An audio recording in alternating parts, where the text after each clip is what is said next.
Entonces, mis hermanos, abran conmigo sus Biblias en el Salmo 51 y quiero dividírselos de esta manera.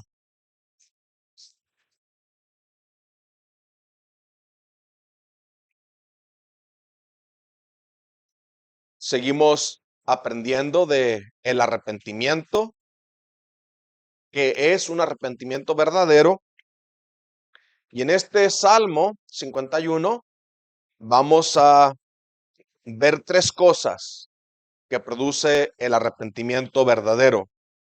En primer lugar, transforma el entendimiento, versículos del 1 al 6, y con énfasis en el 6. Es el Señor el que nos hace comprender, el que nos lleva de la insensatez a la sabiduría. El verdadero arrepentimiento transforma el corazón. Eso lo veremos del versículo 7 al 12, con énfasis en el 10. Es el Señor el que puede cambiar y transformar nuestro corazón, del entendimiento al corazón, el conocimiento aquí en la cabeza a un conocimiento vivo. Y dice David, crea en mí, oh Dios,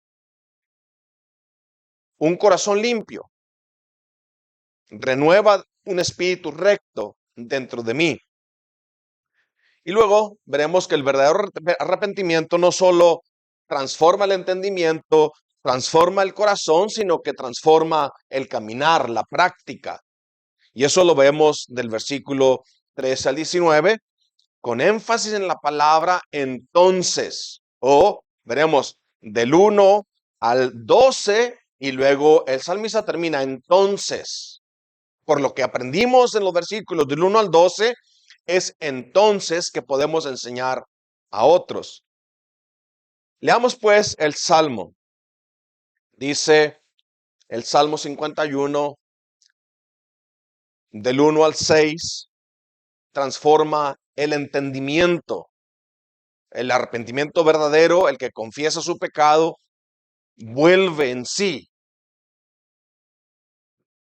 Ten piedad de mí, oh Dios, conforme a tu misericordia, conforme a la multitud de tus piedades, borra mis rebeliones. Lávame más y más de mi maldad y límpiame de mi pecado, porque yo reconozco mis rebeliones y mi pecado está siempre delante de mí. Contra ti solo he pecado y he hecho lo malo delante de tus ojos, para que seas reconocido justo en tu palabra y tenido por puro en tu juicio. He aquí, en maldad he sido formado y en pecado me concibió mi madre. He aquí, tú amas la verdad en lo íntimo y en lo secreto me has hecho comprender sabiduría. El arrepentimiento verdadero no solamente transforma el entendimiento, transforma el corazón. Dice el 7, purifícame con hisopo y seré limpio, lávame y seré más blanco que la nieve. Hazme oír gozo y alegría y se recrearán los huesos que has abatido. Esconde tu rostro de mis pecados y borra mis maldades. Crea en mí, oh Dios, un corazón limpio y renueva un espíritu recto dentro de mí, para que yo pueda vivir y desear. David llega a la conclusión de que necesita un corazón nuevo, un espíritu poderoso. No su carne no produce estos deseos, ni esta aflicción. Esta aflicción y estos deseos vienen o tienen que ser producidos por un corazón recto, un espíritu de poder, dice la Biblia de las Américas. Entonces, el arrepentimiento verdadero transforma el entendimiento, transforma el corazón, y luego veremos que transforma también el caminar. Los versículos del 13 al 19 dice así: entonces, si mi corazón es transformado, Si mi entendimiento es transformado, entonces podré enseñar a los transgresores tus caminos y los pecadores se convertirán a ti. Pero la lucha con el pecado no se quedó allí. Todavía su conciencia lo acusa y dice, David, líbrame de homicidios. Oh Dios, Dios de mi salvación, cantará mi lengua tu justicia. Señor, abre mis labios y publicaré con mi boca tu alabanza. Y luego hace una comparación entre la práctica de una religión falsa y una religión vana, o una religión verdadera. Y dice, ¿por qué no quieres sacrificio? Que yo lo daría. No quieres holocausto. Los sacrificios de Dios son el espíritu quebrantado. Al corazón contrito y humillado no despreciarás tú, oh Dios. Haz bien con tu benevolencia a Sión, edifica los muros de Jerusalén. Es entonces que te agradarán los sacrificios de justicia, el holocausto u ofrenda del todo quemada. Es entonces que se ofrecerán becerros sobre tu altar. Y es entonces que podemos comunicar aquello que nos ha sucedido y nos ha transformado y nos ha rescatado. Y luego entonces podremos compartir el evangelio. Vamos a orar entonces y que Dios nos ayude en la meditación de este salmo.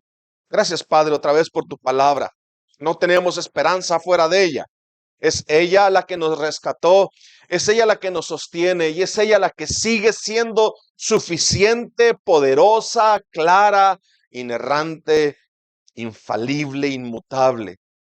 No permitas, Padre, que desconfiemos de la predicación de tu palabra como único atractivo en nuestro servicio el domingo en la mañana, tu día de descanso, Padre.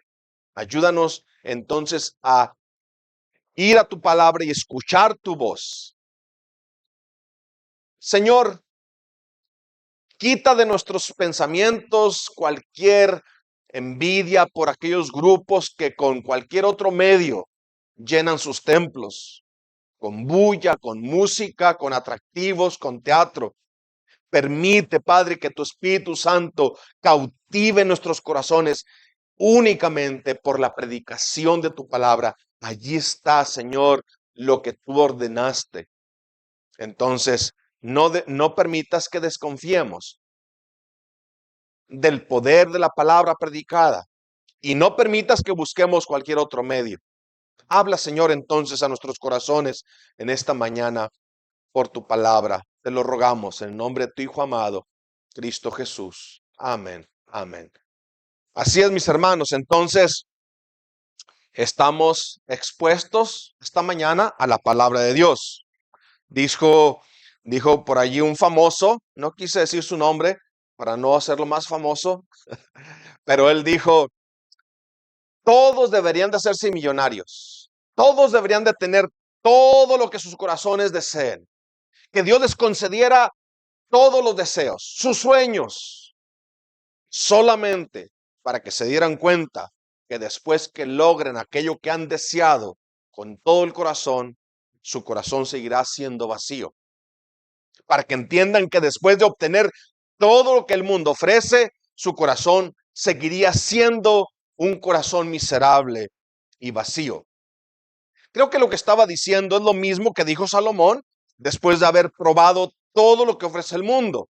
El rey Salomón se dio a probar todo lo que podía ofrecerle el mundo, todo lo que su corazón deseara, el rey más sabio. Y luego termina su vida en desgracia. Y ese es el final del discurso, dice él.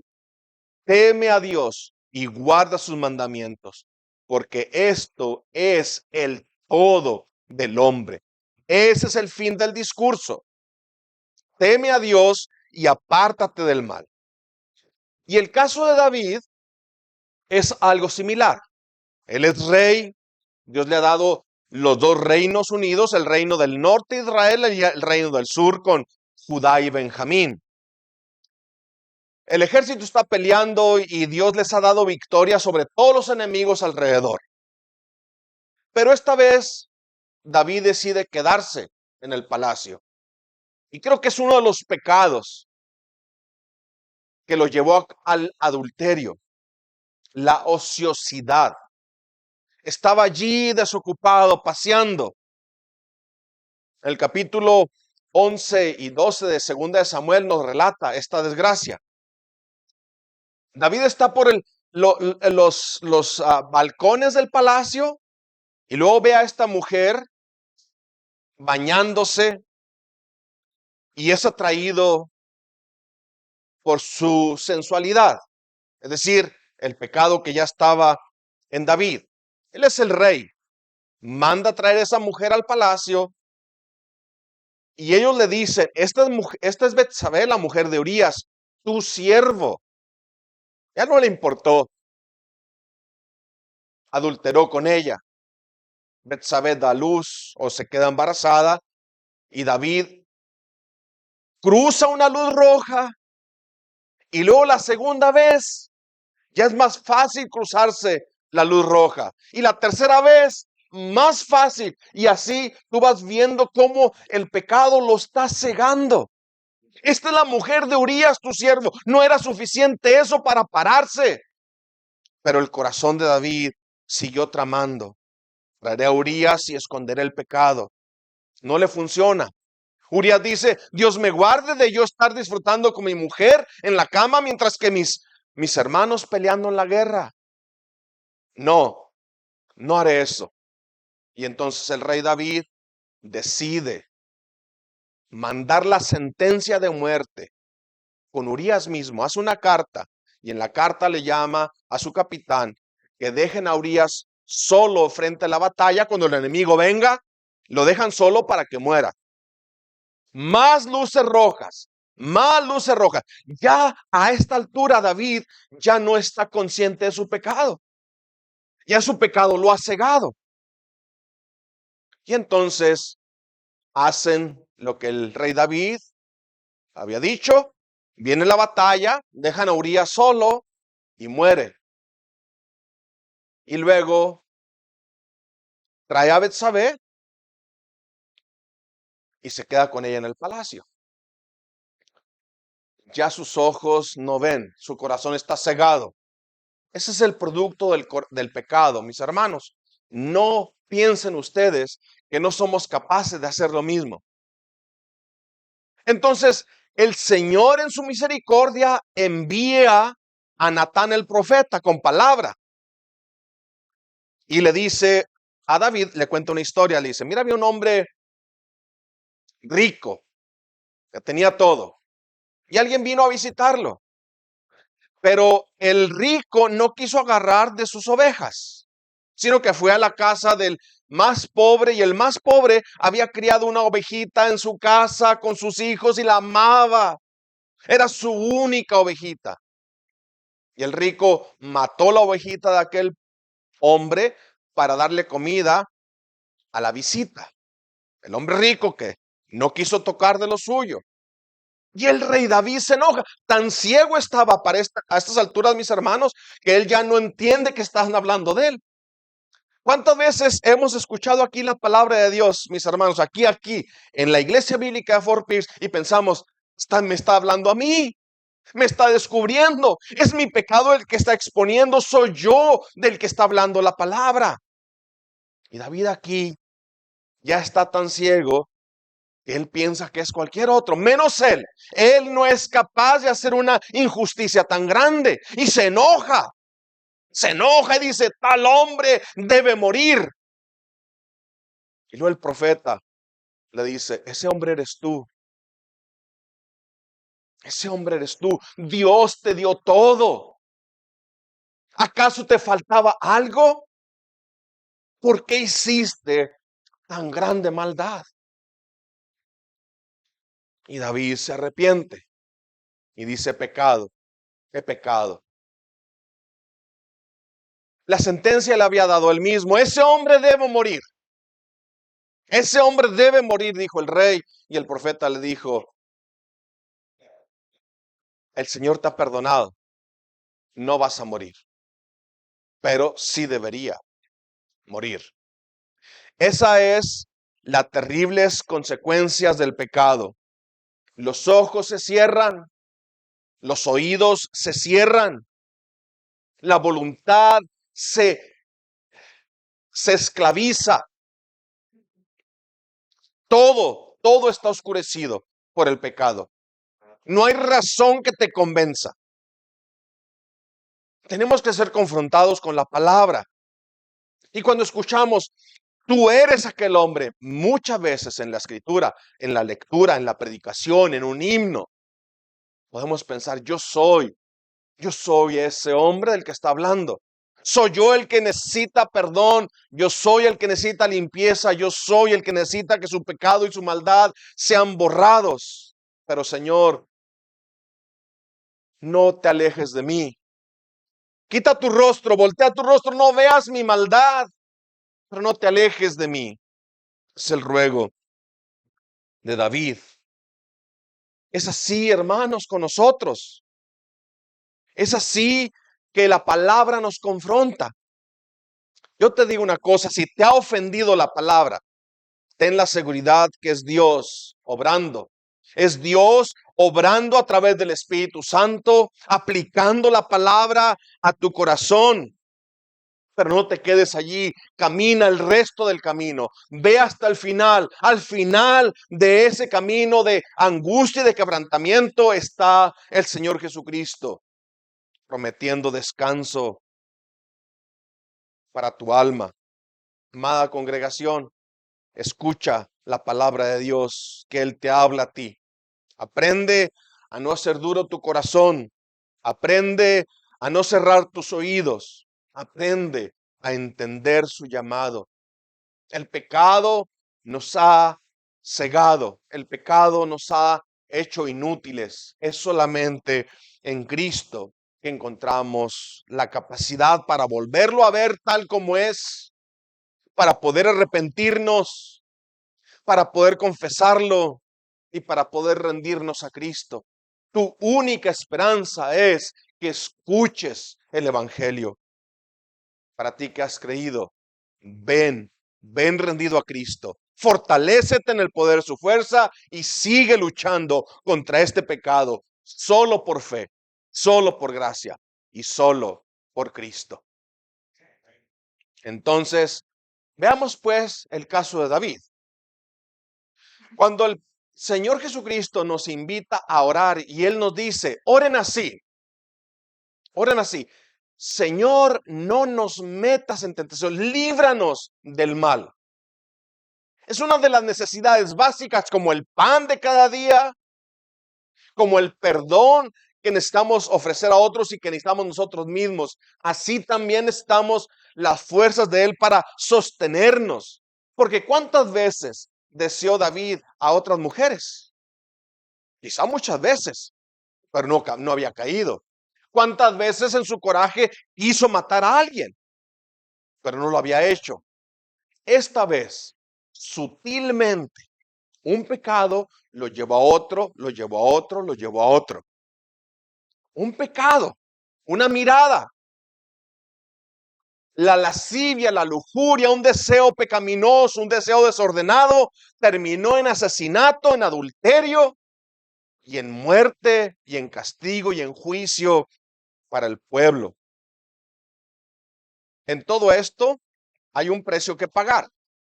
Nuestro corazón tiene que ser quebrantado, nuestro orgullo tiene que ser destrozado, el desprecio de lo que nos rodean es prometido.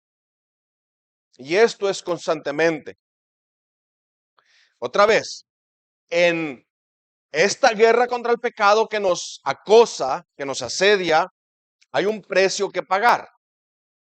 Nuestro corazón tiene que ser quebrantado, nuestro orgullo tiene que ser destrozado, el desprecio de lo que nos rodean es prometido, y esto es constantemente.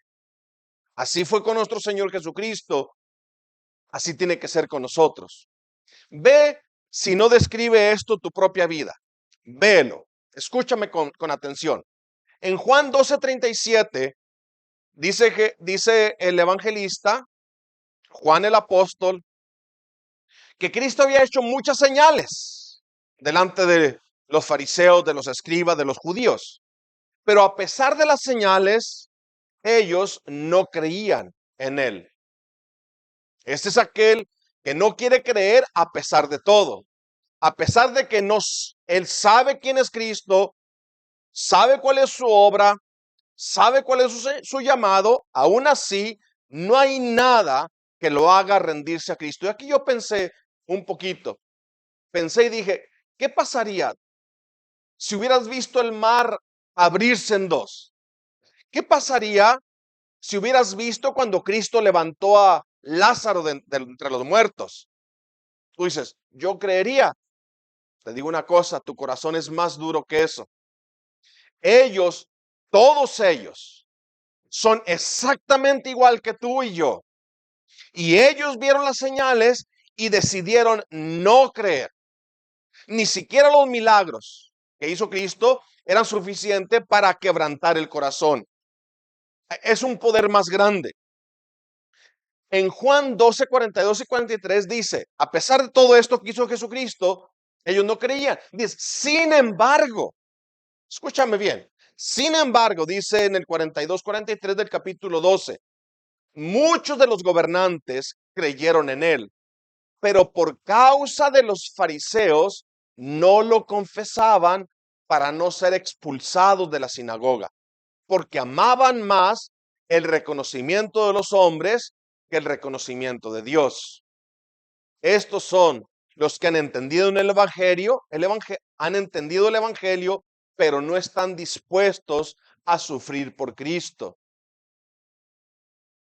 Hay algo que dejar, el orgullo, hay algo que recibir, la burla. ¡Qué guerra!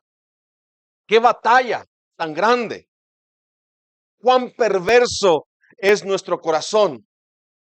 Pero mis hermanos, qué gloriosas promesas tenemos de Cristo. Grandísimas, dice el apóstol Juan, preciosísimas promesas. El amor de Dios y su paciencia es algo que en la eternidad tendremos que seguir asombrándonos al meditar en ella, al pensar que el Señor conoce perfectamente nuestro corazón, los pecados secretos, y aún así abra un camino para escapar de mi propia miseria, de mi rebeldía. Pero todavía podría alguien decir, yo no entiendo cómo es este camino, cómo es que Dios reconcilia al pecador consigo mismo, cómo es este milagro que transforma la vida. Bueno, aquí está, en el Salmo 51. En el Salmo 51, como el 38, dice que son para instrucción. Es decir, el Señor nos va a enseñar cómo regresar a Él. Dice el Salmo 32, 8. Yo te haré saber y te enseñaré el camino que debes andar. Te aconsejaré con mis ojos puestos en ti. Dije el 38, ¿verdad? Salmo 32, 8. Sí. Y luego el 51, 13, otra vez. Entonces enseñaré. Va a ser enseñado y luego Él va a enseñar a otros. Pero todo esto es para que tú y yo aprendamos o aprendamos. Escúchame bien, hablamos de la perversidad del corazón, hablamos de la ceguedad del pecado, cómo nos cierra el entendimiento y luego ha abierto este camino, el arrepentimiento, la confesión de nuestros pecados para regresar y volver en sí y poder entender y poder venir a Él y clamar que cambie o que transforme nuestras vidas. Veamos así entonces nuestro salmo, el arrepentimiento verdadero y los efectos de este arrepentimiento verdadero. Tres cosas: transforma el entendimiento, transforma el corazón y luego transforma el caminar. Primero que nada, el arrepentimiento verdadero transforma el entendimiento. La escritura nos dice que el pecado hace al hombre ciego. El hombre no puede ver su pecado. David estaba cegado por su lujuria, por su pasión desordenada por Betsabé, no lo dejó ver su propio pecado. David tuvo que ser confrontado. Él quedó convicto de su pecado. Luego le fueron abiertos los ojos a su propia maldad, a su pecado y a su rebelión. Puede ver su afrenta a Dios. Es el primer fruto del arrepentimiento. Puede ver su afrenta a Dios. La pregunta entonces es, ¿cómo sé que mi arrepentimiento es verdadero? Confiesa, busca el perdón en Dios. No se esconde, no se aleja, viene y se humilla. Cualquier otra forma de arrepentimiento no es arrepentimiento, es un remordimiento de haber destruido tu vida, de no haber hecho lo correcto.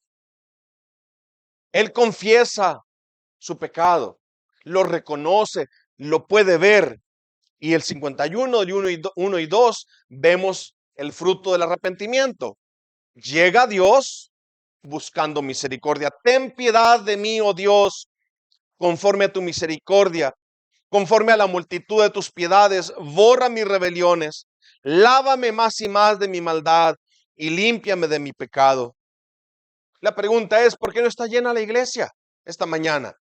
¿Por qué alguien decidió quedarse en su casa o hacer cualquier otra cosa?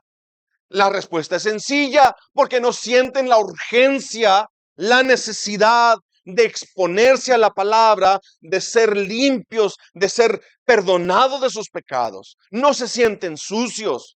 ¿Por qué vas a la iglesia? ¿Porque eres bueno o porque eres malo? Vamos a la iglesia para escuchar la palabra de Dios, porque aparte de ella no hay ninguna esperanza para el hombre.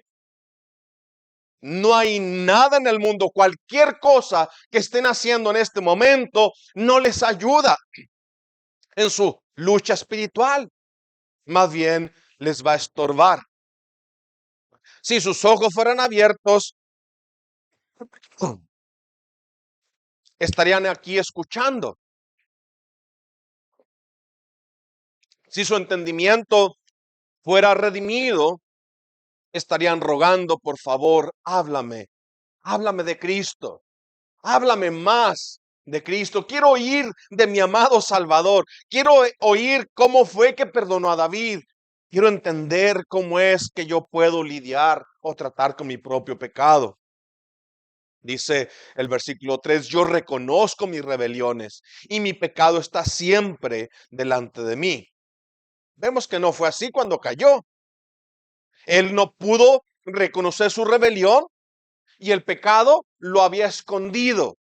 Pero qué increíble, ¿no? El rey David, el pastorcito al que Dios le dio poder de vencer a Goliat, ahora era vencido por una mujer. La lujuria, el corazón engañoso, lo dominó. Quizás él estaba en el palacio pensando, soy el rey, ¿por qué no puedo tener la mujer que yo quiera? ¿Acaso no he expuesto mi vida por el pueblo infinidad de veces? ¿Acaso no han recibido la bendición por mis guerras y mis luchas? ¿No he vencido yo los enemigos de Dios? ¿No puedo yo disponer de la vida de uno de mis soldados? El pecado empieza a excusar. La conciencia deja de funcionar. Y muy pronto aquello que en un momento te lastimó, hoy se vuelve sencillo. Alguien dijo así, los callos duros de la mano primero fueron ampollas. No fueron duros inmediatamente. Primero se hizo una ampolla y después se fue haciendo duro hasta que dejó de sentir. Primero dolió, después ya no hubo nada que hiciera sensible. Escúcheme, eso es lo que la Biblia llama los placeres temporales del pecado. Y la Biblia añade, engañoso es el corazón, más que todas las cosas, y perverso. ¿Quién lo conocerá? Damos gracias a Dios. No hay nadie que lo conozca. El Señor lo conoce. Dice, yo el Señor que escudriño la mente, que pruebo el corazón, para dar a cada uno según su camino, según el fruto de sus obras. Otra vez, nuestra única esperanza es que el Señor, el Espíritu Santo, me ilumine y pueda ver yo mi pecado como lo ve Dios. Entonces podré arrepentirme. Antes que eso, mis hermanos, dijo el maestro o el doctor Robert Guthrie. Es más, dice, yo me veo en el espejo y me gusto, se me hago bonito, dice. Ese es mi problema. Nos creemos demasiado. Se necesita la palabra de Dios predicada para entender, para recapacitar, para cambiar nuestros caminos. Fue la palabra predicada por el profeta Natán que hizo a David decir, reconozco mis rebeliones. Pudo entender su pecado. En segundo lugar, mis hermanos, no solo pudo entender su pecado, no solo pudo ver su pecado, también pudo ver el juicio de Dios contra su pecado. En el 5:4 dice, contra ti solo he pecado y he hecho lo malo delante de tus ojos, para que seas reconocido justo en tu palabra y tenido por puro en tu juicio. Contra ti he pecado en última instancia, porque David no solamente pecó contra Dios, pecó contra la mamá de Betsabé, contra el papá de Betsabé, contra los hermanos de Betsabé. David pecó contra los padres de Urías. David pecó contra el ejército entero. ¿Cuál confianza podrían tener ahora los soldados, los siervos del Señor, los siervos de David, quiero decir, si hubieran conocido el pecado de David? Que mandó matar a uno de sus más fieles siervos.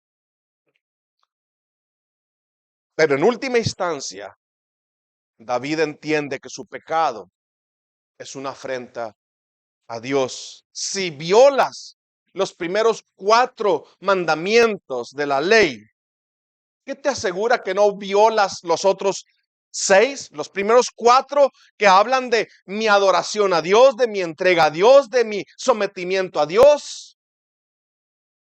Si violas los primeros 4 mandamientos, los últimos 6 son más fáciles de violar. Es por amor a Dios que no robamos. Es por amor a Dios que no matamos. Es por amor a Dios que no mentimos.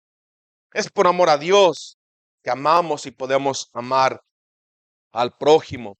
David entiende su pecado, entiende el juicio de Dios sobre su pecado y en tercer lugar, entiende que el pecado siempre estuvo en su corazón. ¿Cuántas veces entonces deseó a otras mujeres? ¿Cuántas veces quiso matar a sus enemigos? Mis hermanos, queridos, nuestro corazón es una fábrica de pecado.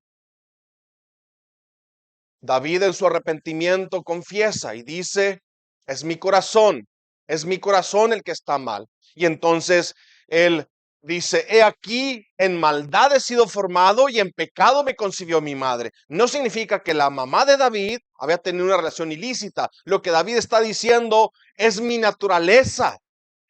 Soy yo, es mi esencia, mi espíritu, mi corazón. Ahí está anidado el pecado.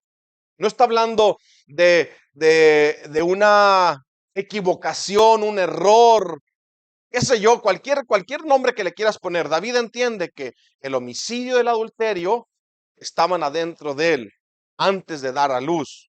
Ya estaban allí adentro de él.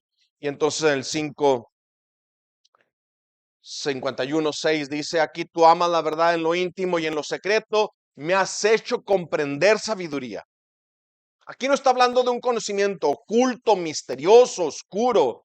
Lo que David está diciendo es que si el asiento del pecado es mi corazón, si el pecado está en lo más íntimo de mi ser, la sabiduría de Dios tiene que llevarme a entender y a comprender cómo es que yo voy a luchar contra esto.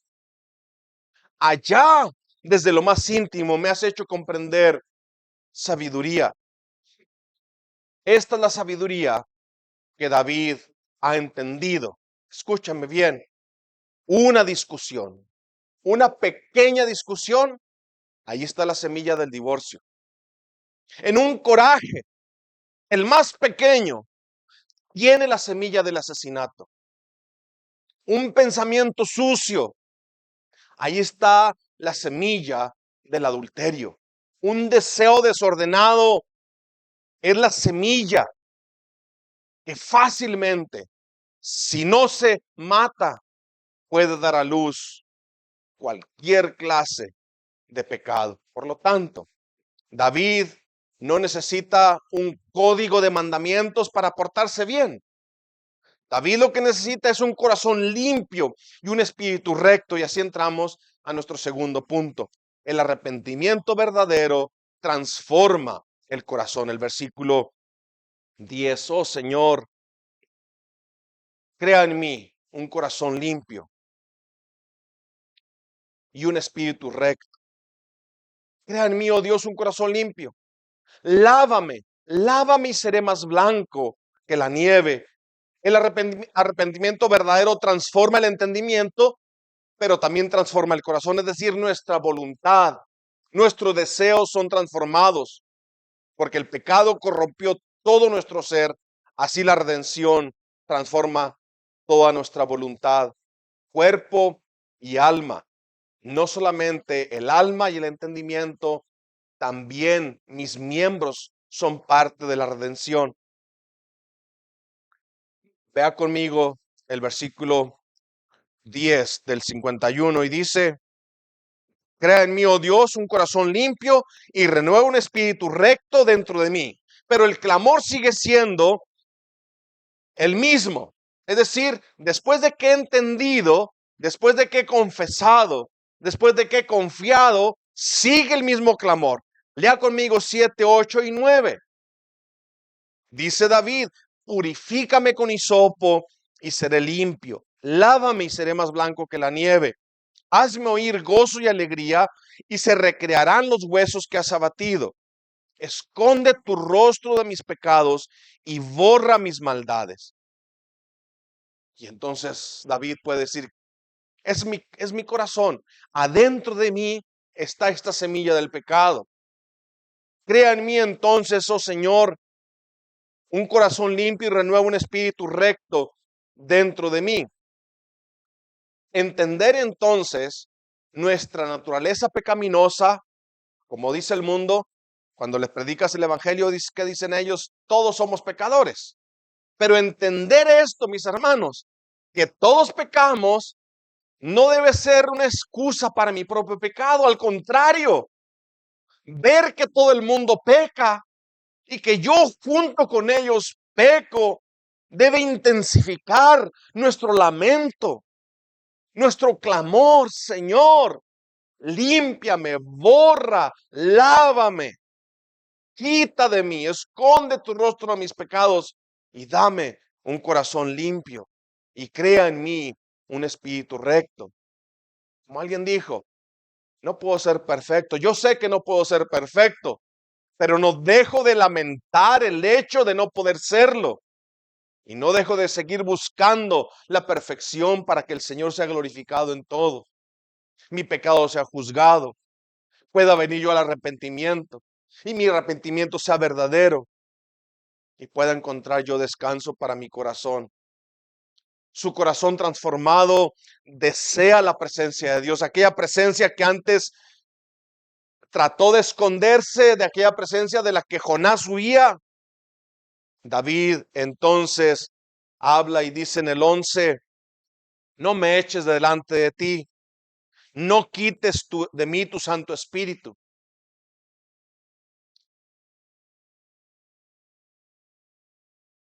Esconde tu rostro a mis pecados. Dice el 9. Pero, dice el 11, no me eches delante de ti. O sea, voltea para otro lado cuando está mi pecado, pero no te alejes de mí.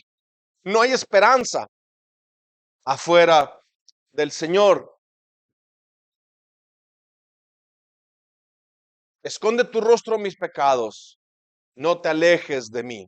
Entonces podemos decir, que la misma presencia que descubre mi pecado, la misma presencia que me pone en este conflicto con mi maldad, que me hace temblar, es la misma presencia que me ofrece refugio, que promete borrar, que promete perdón, que promete descanso. El mismo Señor que te amenaza es el mismo Señor que te promete salvación. Solo el Señor puede hacer el milagro de transformar nuestras vidas. Nadie ni nada más puede hacerlo. Crea en mí, oh Dios, un corazón limpio y renueva un espíritu recto dentro de mí. Porque si hemos de estar en su presencia, si hemos de vivir delante de su faz, no es menos que un corazón limpio y un espíritu recto lo que necesitamos. Tú eres esa persona. Has escuchado su voz llamándote. Puedes entender. Estás cegado por tu pecado. ¿Piensas que aquello que te has propuesto te dará la felicidad? ¿Encontrarás tu corazón? ¿Se gozará en ello? ¿Por cuánto tiempo? ¿Puedes ver el arrepentimiento de David? ¿Puedes ver su deseo? Esconde tu rostro mi pecado, pero no te alejes de mí. Borra mis rebeliones, lávame más y más de mi maldad, limpia mi pecado, purifícame con hisopo, lávame y seré más blanco que la nieve, como dice Isaías 1:18. Vengan, vengan ya, vengan pronto. Vamos a hacer cuentas. Si sus pecados fueran como la grana, rojos, morados, un color intenso, como la nieve serán emblanquecidos. Vamos a hacer cuentas. Si tus pecados fueran rojos como el carmesí, yo los voy a hacer como blanca lana. Vamos, ven, pero ven ya. Ven luego, dice el Señor. Leamos el 51, 11 y 12. No me eches de delante de ti, no quites de mí tu Santo Espíritu. Vuélveme el gozo de tu salvación y espíritu noble me sustente. Leamos como dice la Biblia de las Américas y lo vas a entender más fácil. Restitúyeme el gozo de tu salvación. Aquel gozo que David tuvo antes de caer en pecado. Ahora que lo confiesa y se arrepiente, David dice, quiero volver a disfrutar del conocer que mi pecado ha sido borrado. Bienaventurado, ¿se recuerdan el Salmo 32? Bienaventurado aquel que sabe que su pecado ha sido perdonado. Bienaventurado al que Dios no culpa de iniquidad. Vuélveme el gozo de tu salvación. Y dice, y sosténme con un espíritu de poder. La carne de David no era suficiente para sostenerlo. La práctica de la piedad, y escuchen bien aquí, la práctica de la piedad, es decir, la práctica de la religión cristiana, no es una serie de reglamentos, de buenos propósitos, no es una lista de no hagas esto y una lista de haz esto. La práctica de la piedad es el producto de un corazón limpio. Es el producto de un espíritu recto y esto solamente Dios te lo puede dar. Deja de pensar, voy a tratar de portarme mejor. No, no puedes portarte mejor. Lo que haces y como vives es producto de tu corazón. Eres esclavo de tus propias pasiones. Escúchame, ven a Cristo, ven a Cristo, ríndete a Él. Este corazón que ha sido lavado en la sangre del Cordero es el que puede practicar la religión cristiana. Dice Gálatas 5:6, porque en Cristo Jesús ni la circuncisión, es decir, ni toda la práctica de los judíos, ni la incircuncisión, es decir, el paganismo, los que no conocen, ninguna de esas dos cosas puede dar vida. No hay poder en ello. ¿Cuál es el poder? La fe que obra por amor. Y 1 Corintios 4:20 vuelve a decirnos, el reino de Dios no consiste solamente en palabras. El poder El reino de Dios es poder, es dinamita, es transformación milagrosa. No es un set de reglamentos para portarnos bien. El Señor Jesucristo no murió en la cruz para que la gente mal portada se portara bien. Como dice, el Señor Jesucristo murió en la cruz para dar vida a los muertos. La salvación, primero que nada, es vida nueva. Y luego llegamos al último punto. Entonces, dice David, entonces, el versículo 13, después de que su corazón ha sido transformado, su entendimiento ha sido transformado, entonces enseñaré a los transgresores sus caminos, tus caminos, y los pecadores se convertirán a ti. La clave entonces de toda esta predicación está en esa palabra, entonces, es decir, después de que el entendimiento ha sido transformado, después de que el corazón ha sido regenerado, entonces caminarás con Cristo. El entendimiento redimido, el corazón regenerado, una práctica piadosa, el arrepentimiento verdadero transforma el entendimiento, transforma el corazón, transforma el caminar. Ahora, pero la guerra contra el pecado no termina, todavía sigue allí. Cuando has encontrado salvación, cuando encuentras el perdón, cuando encuentras la limpieza de tu corazón, allí es que comienza la guerra. Tú la puedes ver con David. Aquí mira, el 15 dice David, entonces Señor, después de que borres mi pecado, lavas mi rebelión, escondes tu rostro de mi maldad, me das un corazón recto, limpio, un espíritu de poder, entonces voy a enseñar a los pecadores, a los transgresores, a los que cruzan los límites, les voy a enseñar y se van a convertir a ti. La conciencia de David no lo deja y dice, Señor, líbrame de homicidios. Su conciencia le reclama que él mató a Urías. Y al mismo tiempo que está deseando enseñar a otros de este gran poder para hacer que transforma la vida, él dice, líbrame, Padre, de homicidios. Oh Dios de mi salvación. Oh Dios, Dios de mi salvación. Esa palabra, oh, no sé si el pastor Víctor se las explicó, pero es una frase de intensidad. Oh Dios, Dios de mi salvación, líbrame. ¿Dónde estaba el pecado de David? En su corazón. Va a enseñar a otros.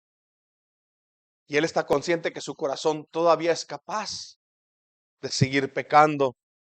Líbrame de homicidios. Oh Dios, Dios de mi salvación. Cantará mi lengua tu justicia. Señor, abre mis labios y publicará mi boca tu alabanza.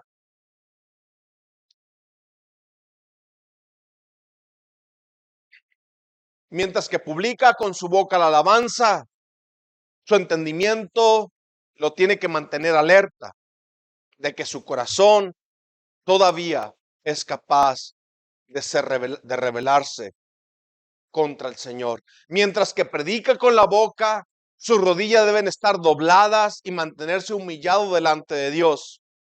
Los versículos entonces, terminamos con este pensamiento. Los versículos del 16 al 19 hay una explicación de lo que es la práctica legítima de la piedad. David confiesa que su práctica fue vacía. Es decir, en ese tiempo de cuando pecó con Betsabé a cuando fue confrontado por el profeta Natán, ¿cuántas veces David fue al templo? ¿Cuántas veces ofreció sacrificios? ¿Cuántas veces eh, cantó alabanzas? No sabemos, pero probablemente varias veces. Estaba ciego otra vez a su pecado, no lo acusaba. Pero entonces aquí David confiesa que esta práctica no le sirve de nada. Escúchame otra vez. Venir a la iglesia es bueno. Escuchar la predicación es bueno. Orar es bueno. Pero si tu corazón sigue sin ser limpio, todo eso es en vano.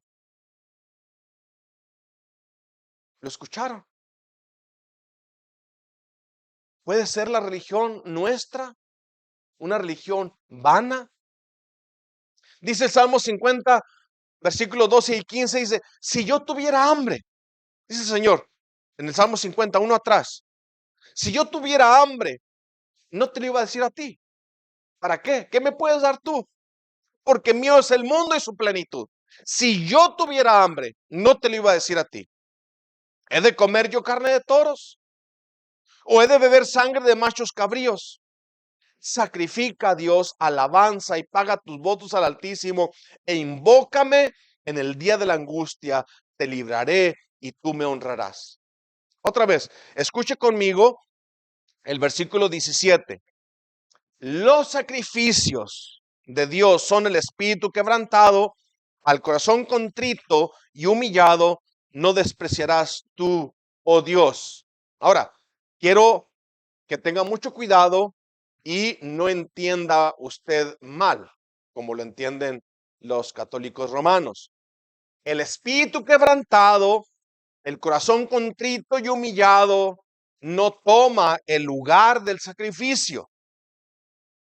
Lo que David está diciendo es que con un espíritu quebrantado, con un corazón humillado, es que vamos al sacrificio que se ofrece por nuestros pecados. Entonces, dice el versículo 19, te agradarán los sacrificios de justicia, el holocausto u ofrenda del todo quemada. Entonces ofrecerán becerros sobre tu altar. Es con un espíritu quebrantado y con un corazón humillado que vamos a la cruz del Calvario, a la cruz de Cristo. Allí es donde el sacrificio perfecto fue hecho una vez para siempre. Allí es donde la justicia de Dios se revela por fe y para fe. Allí es donde la ofrenda de olor fragante es ofrecida a Dios. ¿Fue perdonado David por los holocaustos y ofrendas quemadas? ¿Por los becerros ofrecidos en el altar de bronce? No, no. El pecado de David fue lavado y limpiado y borrado por la sangre que representaban los sacrificios en el tabernáculo. Es la sangre del Cordero de Dios la que quita el pecado del mundo. Vendrás a Él hoy. Caminarás tropezando con tus propios pensamientos. Te golpearás durante toda la vida o te dejarás guiar por el Señor y su palabra. El verdadero arrepentimiento transforma el entendimiento. El verdadero arrepentimiento transforma el corazón. Y el verdadero arrepentimiento transforma tu caminar. Es a través de Cristo que se ofrece todo esto. La carne para nada aprovecha. Es el Espíritu aplicando esta palabra a tu corazón. Te habló a ti hoy. Es para ti. Porque es más fácil ver el pecado de otros que el nuestro. David dijo, ese hombre debe morir. Y no sabía que era él. ¿Estás pensando muy bien de ti? ¿Piensas que tú no eres ese hombre? ¿Tú no eres esa mujer? El Señor nos conceda entonces no solamente habernos arrepentido, sino continuamente afligir nuestra alma delante del Señor y luego gozar plenamente de esas promesas. Yo soy el que borro tu rebelión, Yo soy el que limpio tu pecado. Así como el este está lejos, el poniente está lejos del oriente, así hice alejar de ti tus rebeliones, las echaré al fondo del mar. Nunca me acordaré de ellas. Nunca voy a traerlas a la luz para culparte y hacer juicio contra ti. Esa es la promesa que tenemos del Señor. Pensemos en nuestro pecado 10 veces y pensemos en la misericordia de Dios 1,000,000. Vamos a orar. Gracias, Padre, por esta mañana. Te agradecemos infinitamente, Padre, que tú nos has abierto el entendimiento. Por tu palabra nos has hecho entender la inmensidad, la montaña de pecados que tenemos. Nos has quebrantado el corazón, Padre. Hemos confesado nuestro pecado y hemos venido a Cristo. Ahí es donde encontramos perdón y vida eterna. Y así lo anunciaremos a todos aquellos que todavía no vienen. Así cantaremos las alabanzas y al mismo tiempo seguiremos alertas. Padre, la posibilidad tan fácil de caer, de ofenderte otra vez. Gracias, Padre, por tu palabra que nos promete sostén, refugio, limpieza y vida eterna. Te agradecemos todo en el nombre de tu Hijo amado, Cristo Jesús. Amén.